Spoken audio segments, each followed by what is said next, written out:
Salam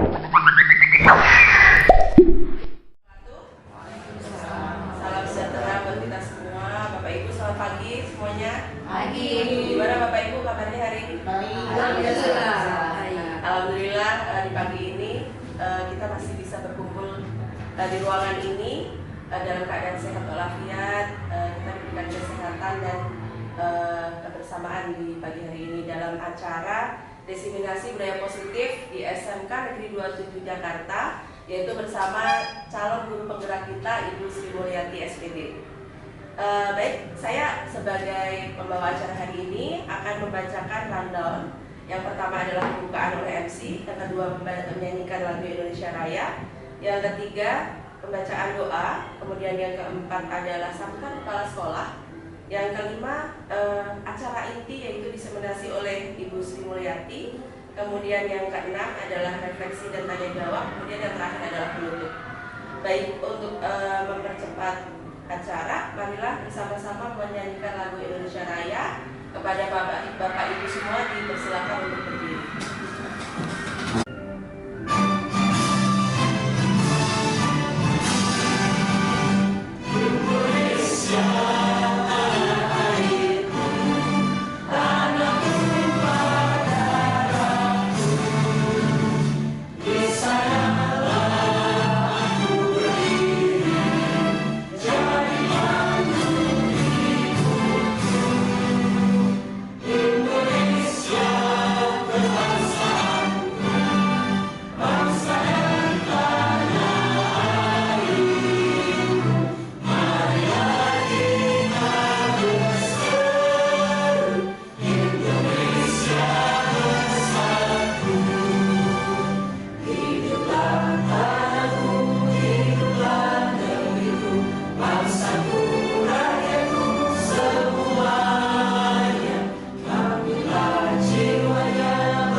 Baiklah, kita lanjutkan acara berikutnya supaya kegiatan pagi ini berjalan dengan lancar. Marilah kita awali dengan doa. Dipersilakan Bapak Saifuddin Zuri SAG dipersilakan untuk memimpin doa.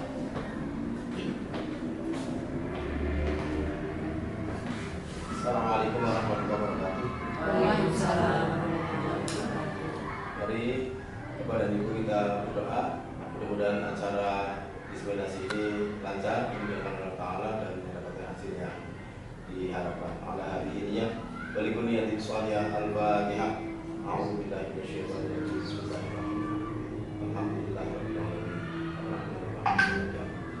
Ya Allah, ya nasta'in. Nasrul mustaqim. Siratal ladzina an'amta 'alaihim ghairil maghdubi 'alaihim. Bismillahirrahmanirrahim. Allahumma shalli wa sallim ala sayyidina Muhammad wa ala ali sayyidina Muhammad. Alhamdulillahirabbil alamin.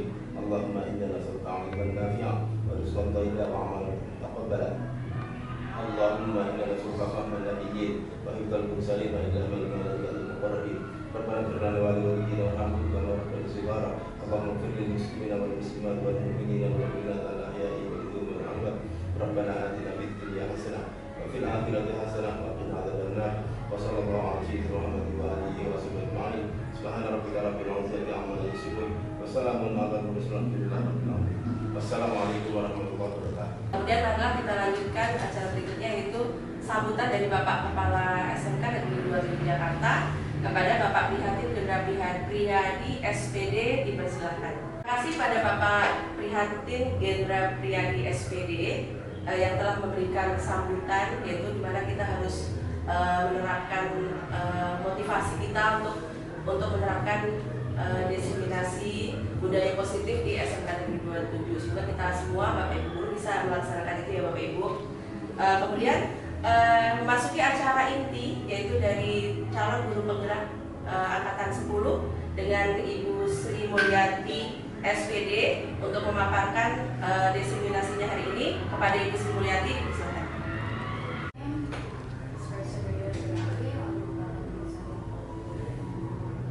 Assalamualaikum warahmatullahi wabarakatuh.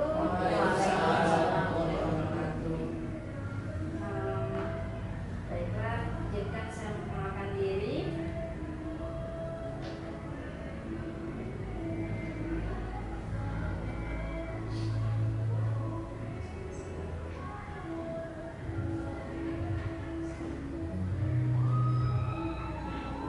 Izinkan saya memperkenalkan diri saya dulu. Saya Mulyati, Bapak Ibu juga sudah tahu. Saya calon guru penggerak angkatan 10 dengan fasilitator Ibu Emma Romaya dari Yogyakarta, dan pengajar praktik saya adalah Pak Jamaludin Harahap dari SMK 16. Baiklah, sebelum lanjut, izinkan saya berpantun lebih dahulu.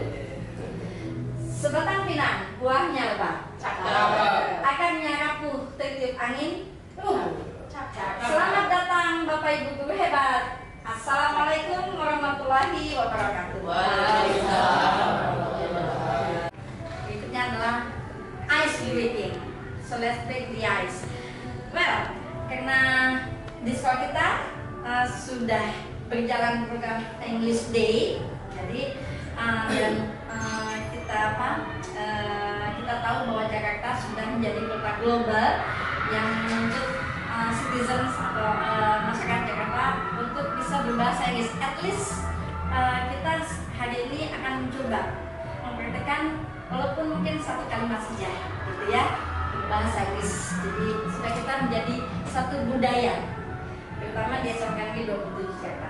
Tidak susah, ya. Saya hanya ingin Bapak Ibu menyebutkan menunjukkan satu benda dan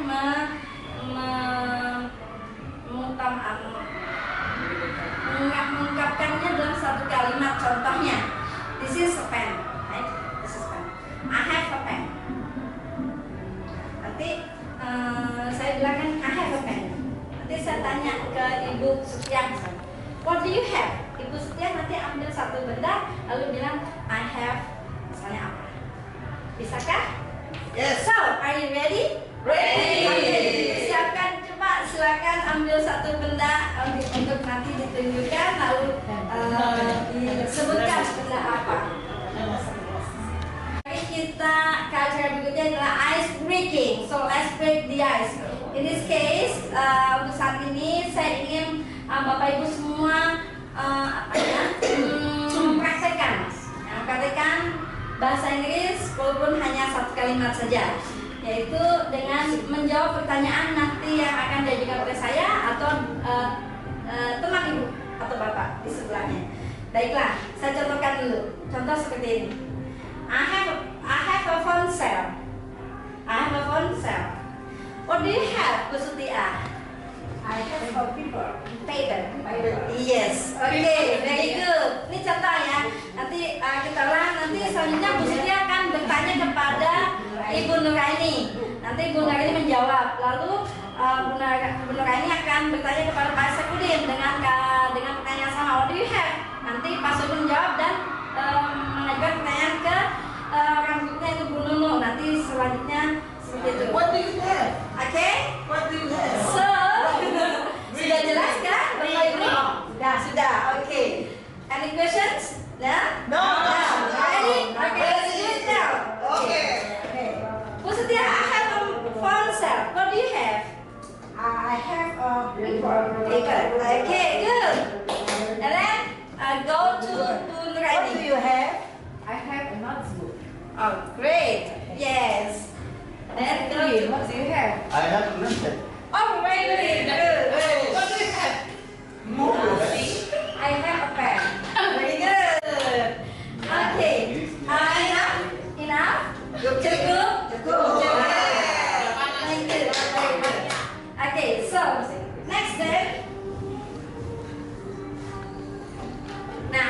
to the main topic. Kita ke topik utama, yaitu diseminasi budaya positif. Nah, saya akan mulai dengan filosofi pendidikan Ki Hajar Dewantara. Menurut Ki Hajar Dewantara, tujuan pendidikan adalah menuntun segala kodrat yang ada pada anak-anak agar mereka dapat mencapai keselamatan dan kebahagiaan yang setinggi-tingginya, baik sebagai manusia maupun sebagai anggota masyarakat. Oleh karena itu, pendidikan hanya dapat menuntun tumbuh dan hidupnya kekuatan kodrat yang ada pada anak-anak agar dapat memperbaiki laku, bukan dasarnya hidup dan kekuatan kodrat anak.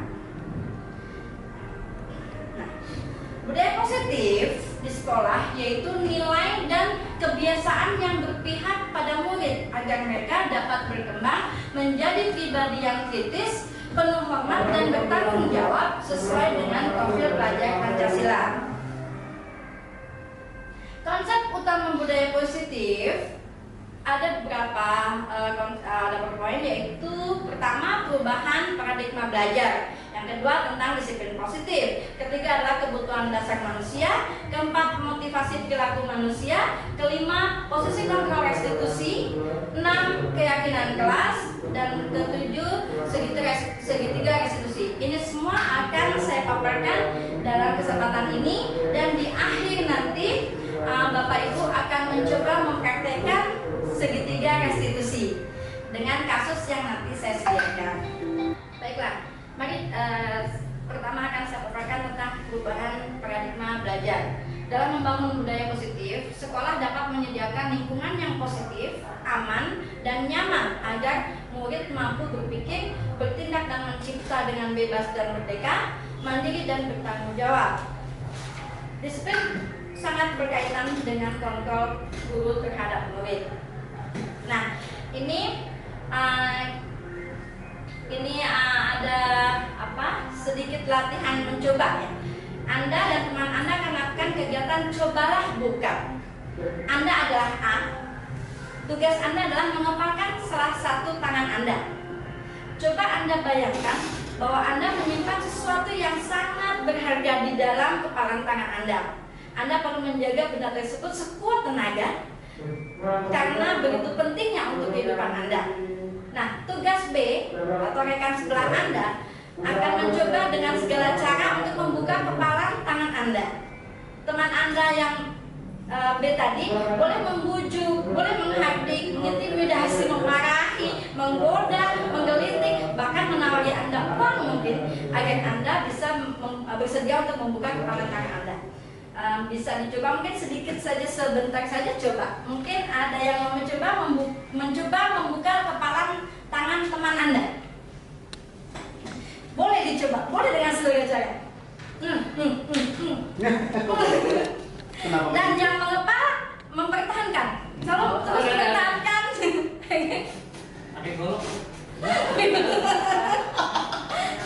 bisa kasih pus.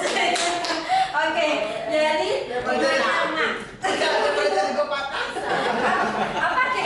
apa kira-kira yang kasih tahu? Apa makna dari cobalah ini? Yes, keteguhan.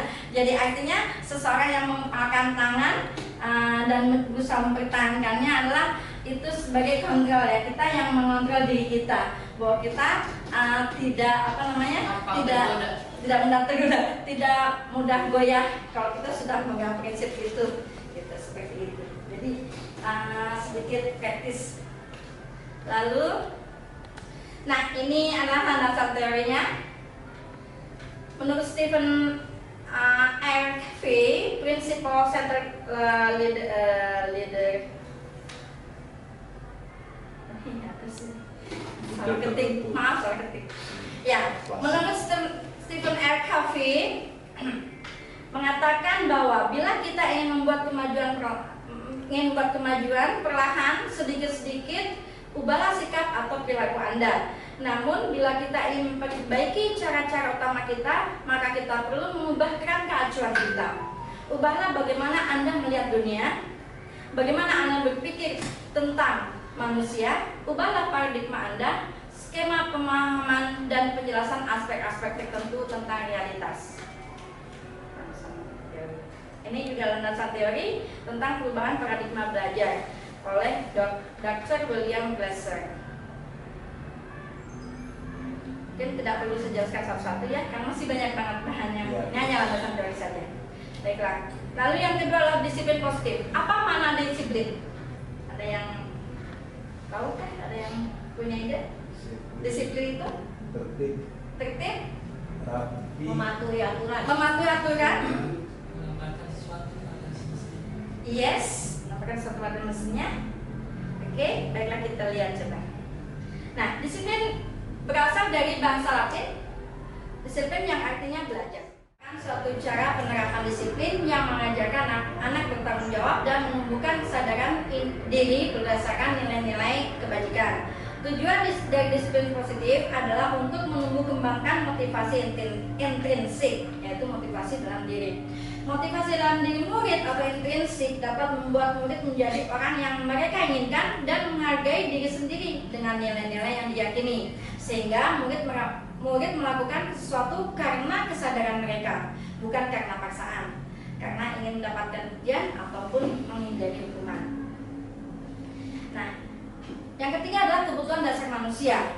Ada 5 kebutuhan dasar manusia, yaitu cinta dan kasih sayang atau love and belonging, rasa diterima. Lalu ada kesenangan atau fun, ada penguasaan, kebebasan atau freedom, dan survival atau bertahan hidup.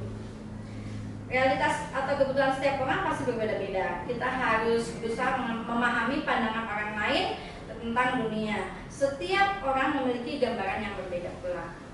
Nah, ini contoh studi kasus ya. Jadi di dalam satu kelas, kelasnya Ibu Lia, guru kelas 6 SD Permai, itu ada satu siswa yang sering meminta bekal kepada teman-teman sekelasnya. Gitu. Jadi teman-temannya itu mengeluhkan gitu karena sering melakukan hal itu. Nah, kira-kira berdasarkan tadi teori tentang kebutuhan dasar manusia, kira-kira apa alasan Agus ya melakukan hal itu? Ada yang ingin mengungkapkan pendapatnya? Ada yang bisa menebak kira-kira Agus melakukan hal itu kenapa ya? Kalau dilihat dari 5 dasar kebutuhan manusia. Ada yang bisa mengatakan? Yes, Bu Agus. Apa yang akan saya lakukan jika menghadapi situasi seperti Ibu Lia? Yaitu pertama-tama saya akan menanyakan sebabnya si Agus itu kenapa dia meminta bekal ke temannya secara paksa. Iya. Dari situ kita akan tahu keadaannya, misalnya atau dia karena keadaan ekonomi keluarganya, terus atau dia memang punya sifat yang ingin menguasai teman-temannya. Oh iya. Kira-kira alasan Agus melakukan hal itu dari 5 prinsip yang tadi menurut saya coba jawab, yaitu mungkin dia ingin penguasaan ya tadi dan survive, bertahan hidup karena mungkin dia tidak mempunyai uang untuk memberi makan makan siang, membawa makan siang. Demikianlah dari sudut pandang saya. Baik, terima kasih itu sudut pandang Bu Age. Sekali lagi, setiap kita mempunyai sudut pandang yang berbeda. Mungkin Bu Age berbeda dengan Bapak Ibu yang lainnya. Ada yang mau mencoba lagi? Mungkin memberikan pendapatnya. Kira-kira Agus melakukan itu karena apa? Ada? Ya, benar nih? Tidak? Ada? Mungkin Agusnya lapar, Bu. Iya, lapar pastinya ya. Betul banget. Dan dia nggak punya uang untuk jajan. Nah, jadi dia paksa minta bekal dari temannya. Kalau hal seperti ini berarti dia termasuk kebutuhan dasar mana ya? Kebutuhan apa tadi? Survive. Oke, survival. Oke, mari kita lihat kemungkinan alasan Agus ya melakukan itu. Pertama, mungkin Agus betul karena lapar dan orang tuanya tidak membawakan makanan. Jadi dia kebutuhan akan survival atau bertahan hidup. Mungkin juga Agus ingin mendapatkan perhatian dari teman-teman sekelasnya. Ya, jadi itu kebutuhan dia akan love and belonging, cinta dan rasa diterima. Mungkin juga Agus merasa hebat karena temannya jadi takut kepadanya kan. Seperti tadi kata Bu Age, ingin menguasai teman-temannya. Nah, itu adalah kebutuhan dasar power atau penguasaan.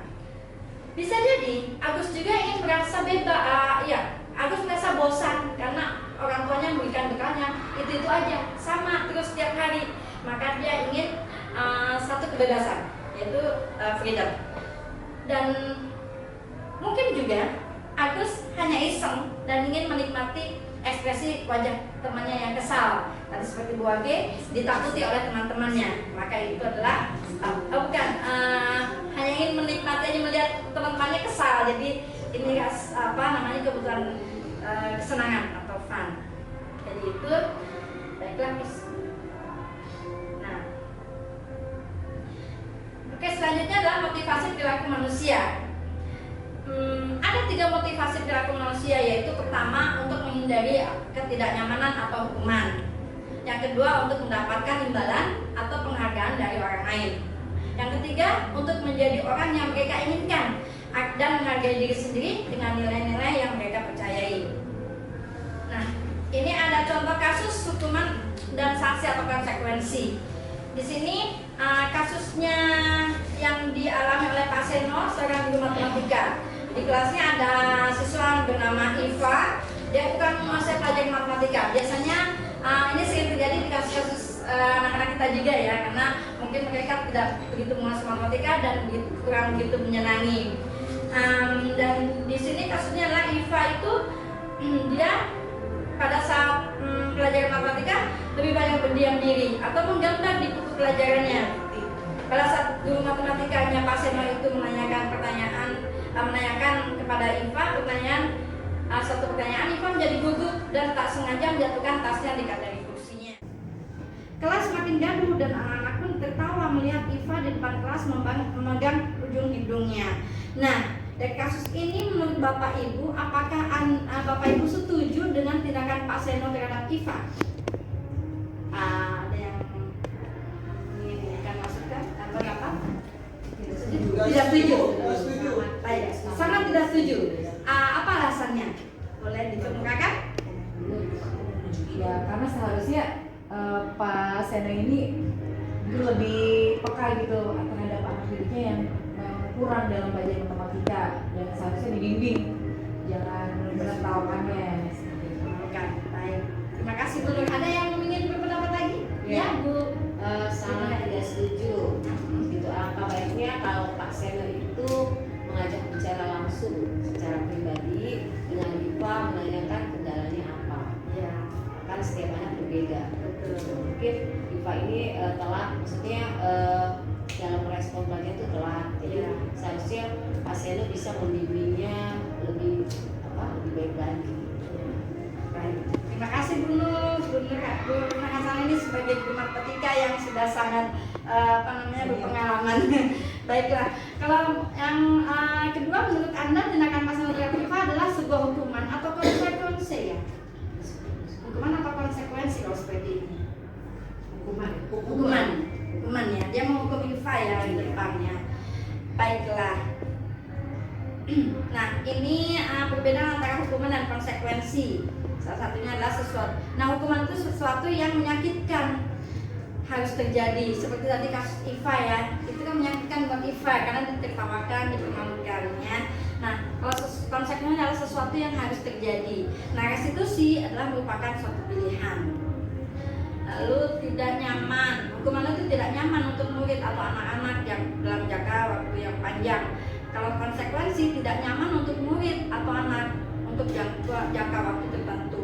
Restitusi menguatkan untuk murid atau anak dalam waktu jangka yang panjang. Baiklah, ini bisa dibaca sendiri mungkin. Lanjut ya. Nah, mari berlatih. Nih, contoh ya. Ini Bapak Ibu nanti akan menyebutkan ini hukuman atau konsekuensi. Lagi mengelilingi lapangan basket 2 kali karena terlambat hadir di sekolah. Hukuman atau konsekuensi? Hukuman. Baik. Lalu membersihkan coretan yang dibuatnya di meja tulis. Konsekuensi. Murid diminta untuk push up 15 kali karena tidak menggunakan masker di sekolah. Lalu menggantikan kertas tugas temannya Berjemur di lapangan basket pukul 12 siang karena ngobrol dengan teman. Oke, hukuman. Murid diminta bertelanjang kaki sepanjang hari karena tidak menggunakan sepatu warna hitam sesuai peraturan sekolah. Hukuman. Berdiri di depan kelas sambil mengangkat kaki satu karena tidak bisa menjawab pertanyaan. Hukuman. Baik, kita cek it out. Oke. Terus. Bapak Ibu keren. Baiklah, kalau gitu kita langsung ke poin berikutnya adalah posisi kontrol restitusi. Ada 5 posisi kontrol restitusi. Ini untuk seorang guru ya. Yang pertama sebagai penghukum, yang kedua pembuat merasa bersalah, ketiga sebagai teman, keempat sebagai pemantau, kelima sebagai manajer. Nah, posisi kontrol guru. Nah, ini di sini ada sedikit penjelasannya seperti penghukum. Penghukum itu guru biasanya menghardik, menunjuk, menyakiti atau menyindir. Itu sebagai seorang penghukum. Kalau guru sebagai pembuat merasa bersalah biasanya berceramah dan mengatakan seharusnya kamu tuh begini begitu. Ibu kecewa sama kamu. Nah, itu biasanya sebagai pembuat merasa bersalah. Atau mungkin kamu nggak kasihannya sama ibu yang sudah capek-capek jelasin ini ke kamu, tapi kamu nggak ngerti-ngerti itu, jadi membuat anak merasa bersalah. Lalu kalau sebagai teman membuat alasan-alasan untuk muridnya, membuatkan alasan-alasan ya seperti mana seperti itu ya. Mungkin Bapak Ibu ya paham lah sebagai teman itu seperti apa. Lalu pemantau, dia menghitung-hitung dan mengukur berapa kali dia berbuat kesalahan di kelas, berapa kali dia tidak mengerjakan tugas seperti itu. Atau dan terakhir sebagai manajer, yaitu mengajukan pertanyaan-pertanyaan. Ini contoh-contoh kalimat pertanyaannya, kalimat-kalimat yang diucapkan oleh guru juga sudah ada di sini sebagai penghukum, pembuat merasa bersalah, teman, pemantau, dan manajer. Dari kelima posisi kontrol guru tersebut, ini menurut Bapak Ibu mana yang paling bijaksana? Sebagai manajer, iya. Kalau manajer itu dia tidak menghukum murid, ya, tidak membuat murid menjadi takut, tidak membuat merasa bersalah, tidak juga terlalu dekat seperti seorang teman yang akhirnya banyak jadi agak luntur ya.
pada saat pelajaran tersebut berlangsung, dia lebih banyak berdiam diri atau menggambar di buku pelajarannya. Pada saat guru matematikanya, Pak Seno, menanyakan pertanyaan, Iva menjadi gugup dan tak sengaja menjatuhkan tasnya di kursi, serta merta tiba-tiba menjadi gagap pada saat berupaya menjawab. Seluruh kelas pun tertawa melihat perilaku Iva yang bicara tergagap dan terkejut tersebut. Pak Seno pada saat itu membiarkan teman-teman Iva menertawakan Iva yang tergagap dan malu luar biasa, dan malahan meminta Iva untuk maju ke depan dan berdiri di depan kelas sambil menunjuk hidungnya karena tidak bisa menjawab pertanyaan Pak Seno. Kelas makin gaduh dan anak-anak pun tertawa melihat Iva di depan kelas memegang ujung hidungnya. Nah, dari kasus ini, Bapak Ibu, apakah Bapak Ibu setuju dengan tindakan Pak Seno terhadap Iva? Mengapa? Apa alasannya? Lalu yang kedua, menurut Bapak Ibu, tindakan Pak Seno terhadap Iva adalah sebuah hukuman atau konsekuensi? Mengapa? Sebutkan alasan positifnya. Lalu ya seperti ini ya contohnya. Misalnya peraturan kelasnya selalu kembalikan buku ke tempatnya. Ini keyakinan kelas kita buat kalimatnya menjadi simple, universal, dan mudah dipahami. Nah, itu adalah bentuk dari tanggung jawab. Lalu dilarang mengganggu orang lain. Kata dilarang kita jadikan menjadi kalimat positif, yaitu menghormati orang lain dan diri sendiri. Hadir di sekolah 15 menit sebelum pembelajaran dimulai. Kita bisa gunakan kalimat menghormati orang lain, komitmen pada tujuan atau berkomitmen. Lalu dilarang melakukan kekerasan. Nah, ini kalimatnya negatif. Maka kita buat keyakinan pasien menjadi kalimat positif, yaitu keselamatan, menghormati orang lain. Dilarang menggunakan narkoba. Itu juga kalimatnya positif, kan negatif. Kita jadikan menjadi kalimat positif dengan satu kata kesehatan. Lalu bergantian atau menunggu giliran. Dengan kata lain kita gunakan kalimat menghormati orang lain, kesabaran. Gunakan masker. Ini untuk kesehatan, keselamatan. Jangan berlari di kelas atau koridor. Nah, dengan kita hindari dengan kata jangan, maka kita buatkan keyakinan pasnya adalah keselamatan, keamanan.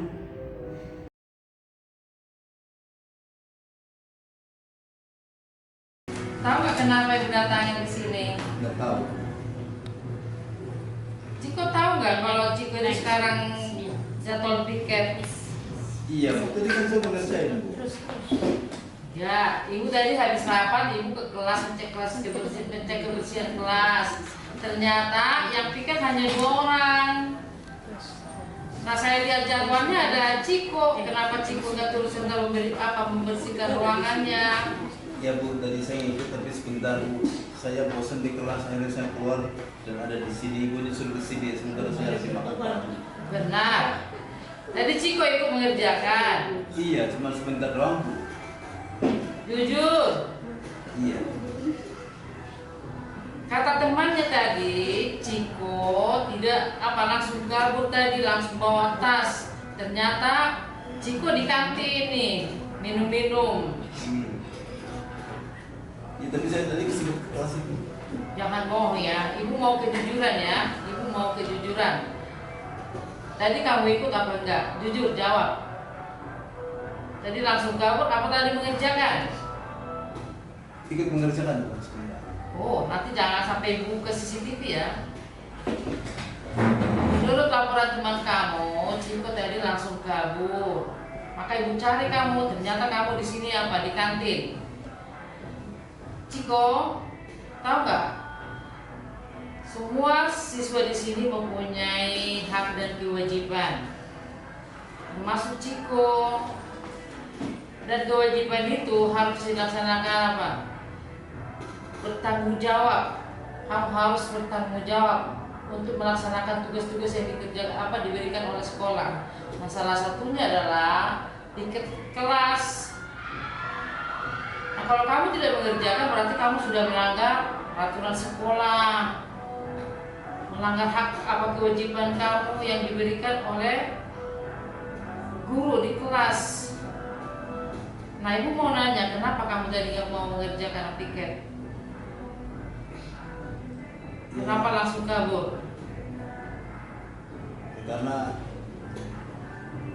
saya lagi bosan aja Bu, jadi melihat segala sesuatunya jadi suntuk. Pada akhirnya saya lebih baik meninggalkan kelas, saya meninggalkan diri dan saya duduk di sini. Nah, kalau ibu mau nanya nih ya, apa alasan Ciko tidak mau ikut piket? Apa Ciko lapar? Apa Ciko menghindar dari pekerjaan? Apa masalahnya? Coba diceritakan ke ibu. Ini cuma karena bosan aja. Iya, kenapa bosan? Teman kamu kan cewek, mana teman kamu tadi yang tim piket kebersihannya? Bosan sama temannya?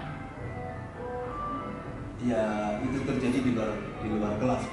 Artinya di tempat lain ada sedikit masalah yang saya perlu fokus untuk bisa konsentrasi dan supaya jangan terjadi aksi-aksi yang bikin gaduh. Mau nggak diceritakan masalahnya ke ibu? Coba ceritakan masalahnya ke ibu apa?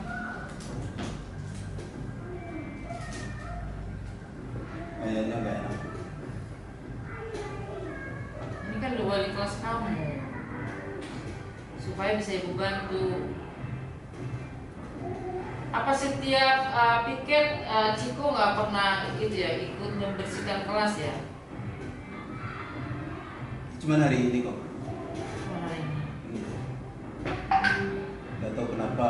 Saya pikir dengan teman saya yang di kelas 2 orang itu cukup untuk bisa menyelesaikan tugas hari ini. Nah, seandainya ya coba bawa ke diri kamu. Kalau kamu yang piket, kamu yang mengerjakan, lalu teman kamu yang pergi jajan di luar, kamu mau gak seperti itu? Seandainya itu kan pada diri kamu. Tidak boleh. Tidak boleh. Nah kalau begitu apa solusi ke depannya? Apa yang harus Ciko lakukan? Saya akan memperbaiki diri dan saya akan mengerjakan tugas saya sebagaimana mestinya. Sebagai kewajiban saya yang harus bertugas hari ini. Itu konsekuensinya. Ya. Ya, jadi ibu hanya mengingatkan nih, untuk ke depan kamu harus tunjukkan ke ibu bahwa kamu harus melakukan tugas dan tanggung jawab kamu sebagai siswa, termasuk salah satunya adalah membersihkan kelas. Ya, jadi tunjukkan ke ibu minggu depan kamu harus mengerjakannya. Kalau kamu melanggar bagaimana? Apa saksinya? Sanksinya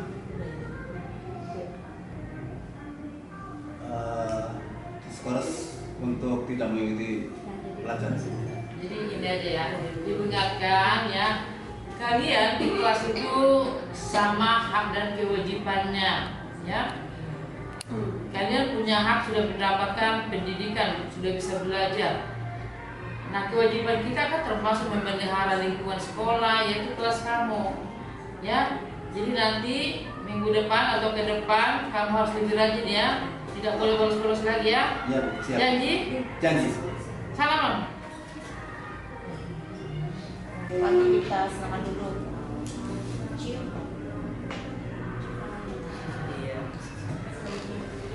Bagaimana kabar kamu hari ini? Alhamdulillah baik. Udah makan belum? Sudah. Ini kamu tahu nggak ibu kamu datang ke sini? Saya tahu. Coba kamu kamu mengapa di kelas? Kemarin saya di kelas membuat apa?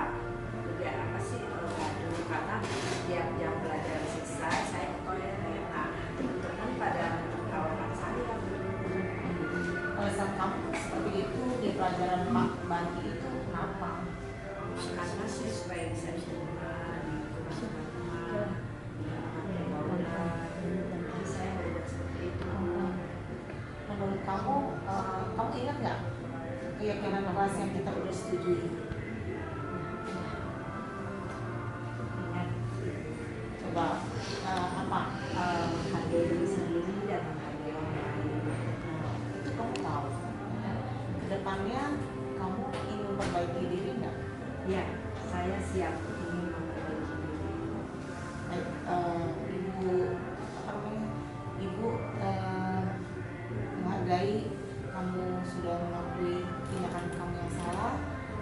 Kedepannya ibu mengharapkan kamu lebih baik lagi di pelajaran guru-guru yang lain dan menghargai teman-teman. Ya, Baik, terima kasih Bu Guru. ya silakan. Kembali ke Ya. kelas.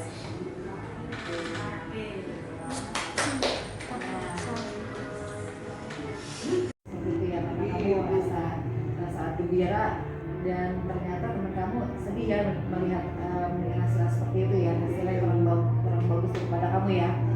Oke. Ali, ini tidak keyakinan kelas yang pernah kita sepakati bersama. Kalau kita sesama teman kepada sama kelas itu harus bagaimana?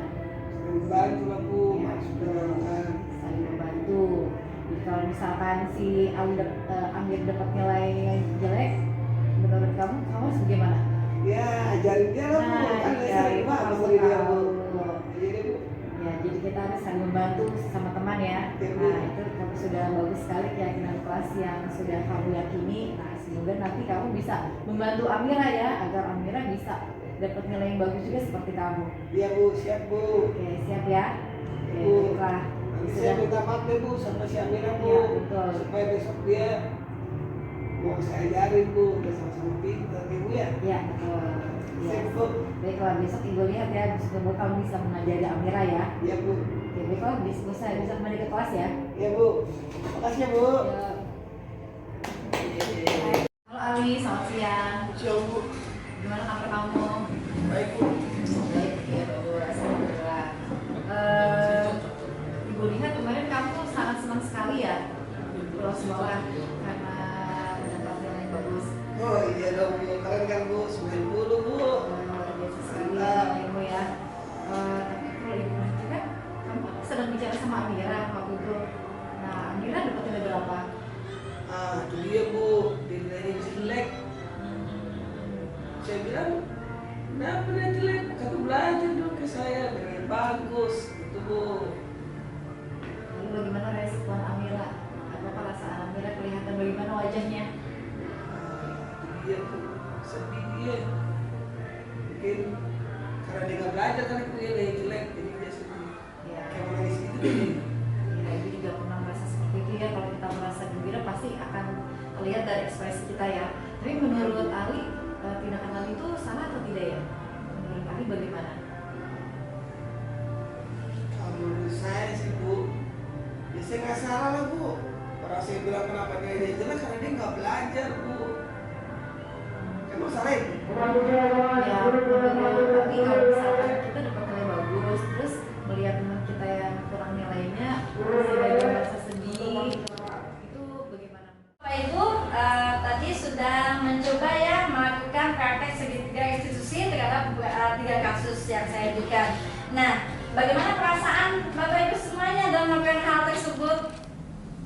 Jadi lebih Lebih paham. Kira-kira bisa dipraktekkan di kelas Bapak Ibu semua? Bisa. Baiklah, kalau gitu berarti kita sudah di penghujung ya. Sekarang kita coba merefleksi atas apa yang telah kita lakukan di hari ini. Nah,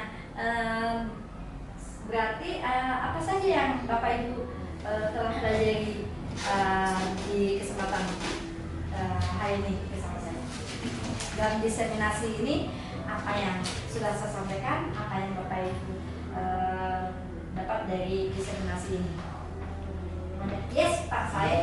Tentang mengelola diri dan mengelola siswa dan suasana kelas. Pengelolaan diri, mahasiswa, suasana kelas. Ada lagi? Terima kasih Pak saya. Mentransfer sikap positif dari